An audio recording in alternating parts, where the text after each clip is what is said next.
आता विधानसभेच्या निवडणुकीचे वेध लागलेले आहेत प्रत्येकाला, प्रत्येक पक्षाला, प्रत्येक संघटनेला, आणि त्यानुसार प्रत्येकजण आपापल्या कामाला लागलेले आहेत आणि प्रत्येकजण टटवून बघतोय, चाचपून बघतोय आपल्याला काय करायला हवंय, काय निर्णय घ्यायला हवे, असं आता प्रत्येकजण चाचपून बघायला लागलेलं आहे.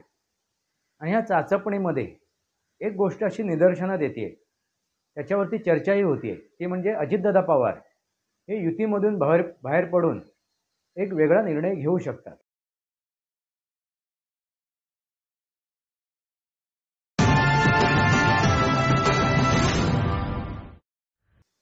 नमस्कार मित्रांनो, वास्तवावर बोलू काहीतरी शृंखलेमध्ये पुन्हा एकदा आपलं स्वागत.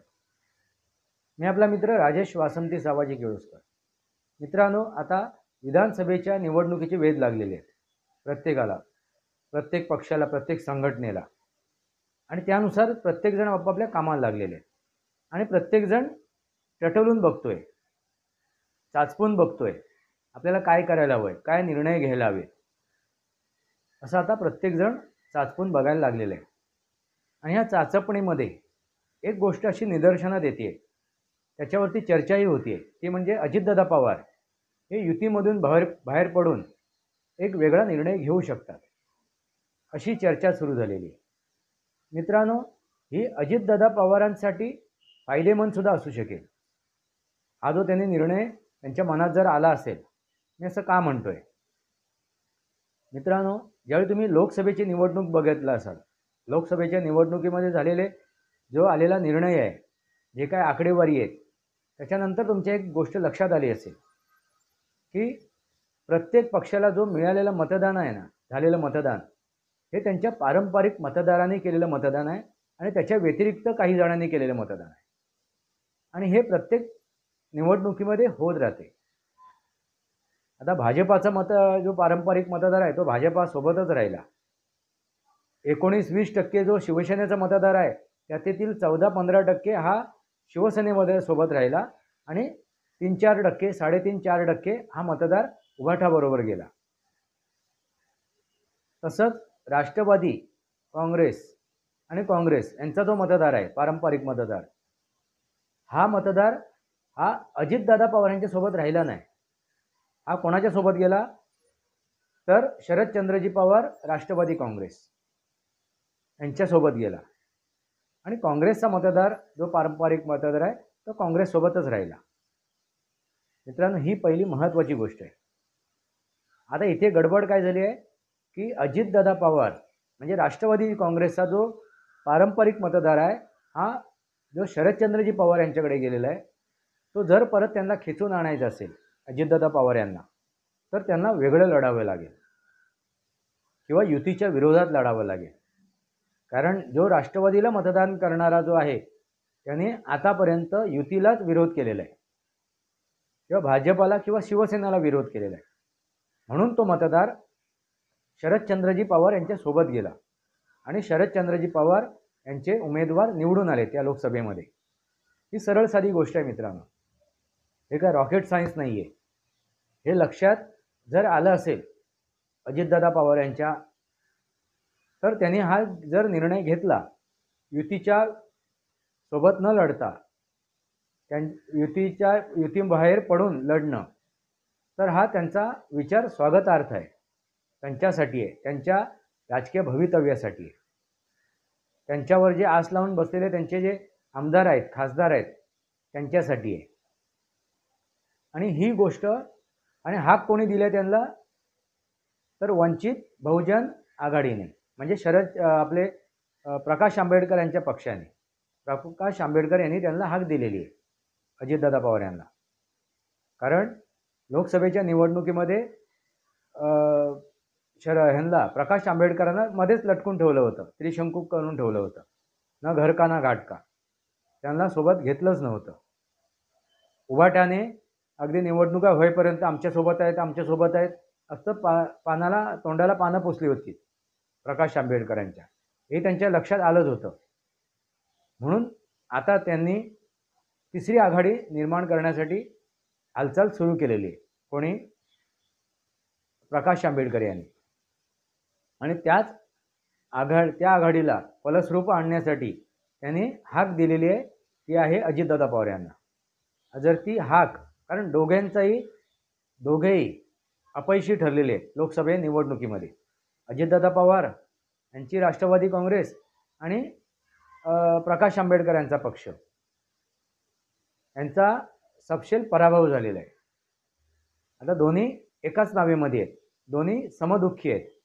आणि हे समदुःखी जर एकत्र आलेत आणि त्यांच्यासोबत जर कम्युनिस्ट पक्ष आला किंवा शेतकरी कामगार पक्ष आला, असे काही छोटे मोठे पक्ष जर आले आणि त्यांनी जर ती आघाडी बनवली, तर मतदारांसमोर सुद्धा एक चॉईस निर्माण होईल. ज्यांना युतीसुद्धा नको आहे आणि यांना आघाडीसुद्धा नको आहे, अशांना सुद्धा एक चॉईस निर्माण होईल. एक ते निर्णयसुद्धा घेऊ शकतात की बाबा नाही, मी तिसऱ्या आघाडीसोबत जाईन. नाहीतर मनावर दगड ठेवून मला युतीला मतदान करायचं नव्हतं, पण मला आघाडीला मतदान करायचंच नाही आहे, मग काय करायचं? मग आता युतीसोबतच राहायला पाहिजे. मला आघाडीला मतदान करायचं नाही आहे, मला आघाडीला पण मतदान नाही करायचं आहे आणि युतीलाही मतदान नाही करायचं आहे, पण ठीक आहे, मला युतीला मतदानच करायचं नाही आहे, मला आघाडीला मतदान करायचं आहे, मग आपण आघाडीला मतदान करूया. असे जे संभ्रमाच्या स्थितीत जे असलेले मतदार आहेत ते तिसऱ्या आघाडीकडे जाऊ शकतात. मित्रांनो, त्याचा नुकसानी फायदा आघाडीला किंवा युतीला होऊ शकतो या तिसऱ्या आघाडीमुळे. पण जनतेचं भलं होईल, जनतेचं एक भलं होईल, त्यांना एक चॉईस मिळेल, त्यांना एक निर्णय घेता येईल तिसरी आघाडी बनली तर. मित्रांनो, आता इथे आपण विषय काय करतोय? अजितदादा पवार यांचा. तर अजितदादा पवार यांना जी मतदान झालं, त्यांना ते मतदान भारतीय जनता पार्टी आणि शिवसेनेच्या मतदारांनी दिलेलं, पण त्यांचा जो पारंपरिक मतदार आहे तो त्यांना सोडून गेला होता. त्यामुळे त्यांचा झालेला पराजय आहे. आणि हा जर त्यांच्या लक्षात आला असेल, पराजय, पारंपरिक मतदार जर त्यांना सोडून गेलेला, हा जर विषय त्यांच्या लक्षात आला असेल, तर त्यांनी हा जर तिसरा निर्णय घेतला, तिसरी आघाडी बनवायचा, तर त्यांच्यासाठी तो राजकीय भवितव्य त्यांचं टिकवण्यासाठी फायदेशीर ठरेल. मित्रांनो, लक्षात घ्या, कारण राष्ट्रवादी काँग्रेसचे जे पारंपरिक मतदार आहेत ते युतीला कधीही मतदान नाही करणार. मग ती शिवसेना असो, भारतीय जनता पार्टी असो किंवा रिपब्लिकन असो, रामदास आठवले यांच्या पक्षाला, तो त्याच्या विरोधातच मतदान करणार. म्हणून त्यांनी राष्ट्रवादी काँग्रेस म्हणजे अजितदादा पवार यांच्यासोबत ते गेले नाहीत. आता त्याला जर परत आणायचं असेल, त्या मतदारांना परत आमंत्रित करायचं असेल, तर पारंपरिक मतदारांना आपल्यासोबत आणायचं असेल, खरा राष्ट्रवादी काँग्रेस हा माझा आहे पक्ष, म्हणजे कोणाचा? अजितदादा पवार यांचा, असं जर अजितदादा पवार सांगत असतील, समजत असतील, तर त्यांना तो पारंपरिक मतदार आपल्यासोबत आणावा लागेल. आणि त्यासाठी त्यांना भारतीय जनता पार्टी, शिवसेना म्हणजे त्या युतीच्या विरोधात लढावं लागेल. आणि तिसरी गोष्ट महत्त्वाची, जर ते युतीसोबत गेलेत, तर आता झुकतं माप जे मिळते युतीमध्ये ते कोणाला मिळते? एकनाथ शिंदेंना मिळते, शिवसेनेला मिळते. त्यामुळे आता अजितदादा पवार यांची कुचंबणा झालेली आहे. जर उद्या सकाळी 150च्या आसपास 140, 130, 150 जर उमेदवार उतरवायचे ठरवलेत भारतीय जनता पार्टीने, तर कुचंबणा होणार आहे त्या युतीमध्ये. कारण 105 त्यांचे आताचे विद्यमान आमदार आहेत, त्याच्या व्यतिरिक्त ते 20-25, कमीत कमी 25-1 तरी ते जागा मागून घेणारच आहेत. मित्रांनो, लक्षात घ्या, मग 288 जर ज्या विधानसभेच्या जागा असतील त्याच्यातील जर 150, 140 जर भारतीय जनता पार्टीच्या यांच्या पदरात गेलेत आणि एकनाथ शिंदे यांनी 100च्या जवळपास जर उमेदवार हे जागा मागितल्या, तर अजितदादा पवारांच्या वाटेला काय जाईल? कारण शेवटी रामदास आठवले सुद्धा आहेत, छोटे मोठे पक्षसुद्धा आहेत, त्यांचा सुद्धा वाटा त्याच्यात आहे. मग अजितदादा पवार यांना आता एक वेगळा विचार करावाच लागेल आणि माझ्या मते तरी ते वेगळा विचार करत असतील आणि त्यांनी हा वेगळा विचार करावा असं मला तरी वाटते आणि तिसरी आघाडी बनवावी तरच त्यांचं राजकीय भवितव्य टिकू शकेल. अन्यथा त्यांना भारतीय जनता पार्टी आणि भाजपाचं मत घेऊन त्यांच्या मतदारांचं मत घेऊन त्यांना जिंकता येणार नाही कारण त्यांना पारंपरिक मतदारसुद्धा हवेत.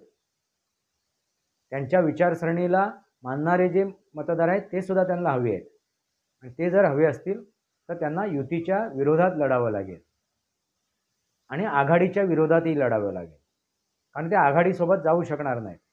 जर जायचं ठरलं तर राष्ट्रवादी हा पक्ष एकत्र करावा लागेल म्हणजे शरदचंद्रजी पवार आणि अजितदादा पवार यांना एकत्र यावं लागेल आणि तरी आता तरी ही गोष्ट दिसत नाही आहे. जर ते सोबत गेलेत तर परत शरदचंद्रजी पवार यांचा त्याच्यात हस्तक्षेप होईल. त्यांचा वरदहस्त असेल. वरदहस्त नाही मग त्यांची उजवी बाजू होऊ शकते. मग तो आपला अजेंडा पुढे चालवू शकतात. मग परत दुय्यम स्थान अजितदादा पवार यांना तिथे सोसावं लागेल, भोगावं लागेल त्या पक्षामध्ये जाऊन. म्हणून त्यांच्याकडे आता एकच रस्ता उरलेला आहे तो म्हणजे तिसरी आघाडी बनवणं आणि ही काय वाईट गोष्ट नाही मित्रांनो. त्यांचं जर राजकीय भवितव्य त्यांना टिकवायचं असेल तर तिसरी आघाडी बनवणं हा एकमेव उपाय त्यांच्याकडे उरलेला आहे. तो कोणासोबत आहे तर प्रकाश आंबेडकर यांच्यासोबत. कारण दोघं एकाच समदुःखी आहेत, एकाच नावेमधून प्रवास करत आहेत. दोघांचाही पराभव झालेला आहे आणि शर्मनाक पराभव झालेला आहे, लज्जास्पद पराभव झालेला आहे. त्यामुळे दोघांना एकत्र येऊन तिसरी आघाडी उभी करून आणखीन छोट्या मोठ्या पक्षांना कम्युनिस्ट पक्ष म्हणा किंवा शेतकरी कामगार पक्ष म्हणा किंवा आणि अन्य कोणाला बरोबर असं घेऊन त्यांना ही तिसऱ्या आघाडीचं मोड बांधावी लागेल मित्रांनो. आणि हा विचार जर करत असतील अजितदादा पवार तर हा स्वागतार्थ आहे. कारण जर मनसे युतीसोबत गेली तर मनसे एक मान्य करू शकेल 50-60 जागेंसाठी, पण ते अजितदादा पवार यांचे जे सोबत असलेले आमदार ते स्वीकारणार नाहीत. कारण मनसेला संजीवनीची आवश्यकता आहे. अजितदादा पवार यांच्यासोबत असलेले आधीच 40 आहेत, 40-45 आहेत. तर ते आणखीन एक 20-25 जर मागायला गेले तर 75-80-90 जर त्यांनी उमेदवार म्हणजे संख्या जर मागायला गेलेत विधानसभाचे उमेदवार म्हणून तर ते शक्य होणार नाही युतीमध्ये. आणि मग ती कुरघोडी होऊन काय होईल, एकमेकाला पाडण्यामध्येच ते गर्क होतील, जे लोकसभेमध्ये सुद्धा घडलं कळत नकळत एकमेकांच्या विरोधात आणि त्याचे परिणाम या युतीने भोगलेले आहे. त्यामुळे अजितदादा पवार म्हणा किंवा देवेंद्र फडणवीस म्हणा, एकनाथ शिंदे म्हणा हा विचार करत असतील आणि हा सामोपचाराने विचार करून कदाचित ते निर्णय घेतील. कारण निवडणूक झाल्यानंतर रिझल्ट लागल्यानंतर एकत्र येण्याचा एक संधी त्यांच्याकडे उपलब्ध राहील. म्हणजे अजितदादा पवार यांच्या हातात एक संधी उपलब्ध राहील. मग युतीकडे जायचं की आघाडीकडे जायचं, एक संधी त्यांच्याकडे उपलब्ध राहील आणि त्या पर्यवेक्षाच्या नुसार अजितदादा पवार हे वेगळे लढतील. मित्रांनो, आणि महत्त्वाची गोष्ट मुसलमानांनी दाखवून दिलेलं आहे, त्यापूर्वी दाखवून दिलेलं आहे, ते युतीसोबत कधीच नव्हते. पण आता तर सरसकट मुसलमानाने युतीच्या विरोधात मतदान केलेलं आहे. त्यामुळे आता जो झोपलेला मतदार आहे कोण, हिंदू मतदार, हा सुद्धा आता जागा झालेला आहे. आएगा तो मोदी असं करून झोपलेला, फिरायला गेलेला किंवा ज्याची दिशाभूल झालेली आहे असा मतदार आता परत युतीला येऊन मिळेल. त्यामुळे युतीची ताकद वाढणार आहे, युतीची ताकद वाढणार आहे. आणि ह्या ताकदीचा जर युतीची जर ताकद वाढली आणि आघाडीची ताकद कमी झाली आणि त्याचा फायदा उचलला जर कोणी आपले अजितदादा पवार यांनी, तर तो त्यांच्या फायद्याचा आहे. त्यांचा त्याच्यात फायदा होऊ शकतो. राजकीय भवितव्य त्यांचं टिकू शकते. जर 100-150च्या वरती त्यांनी जर हे उतरवले उमेदवार विधानसभेच्या निवडणुकीमध्ये, तर कमीत कमी 40-50 तरी ते निवडून आणू शकतात. आता किती येतील तर येणाऱ्या विधानसभेच्या निवडणुकीच्या निकालानंतर कळेल कोण किती निवडून आणू शकतो. तो कुठल्या पक्षाला किती उमेदवार निवडून आणता येतील. मित्रांनो, किंवा काय घडू शकते, सगळे वेगवेगळे लढू शकतील.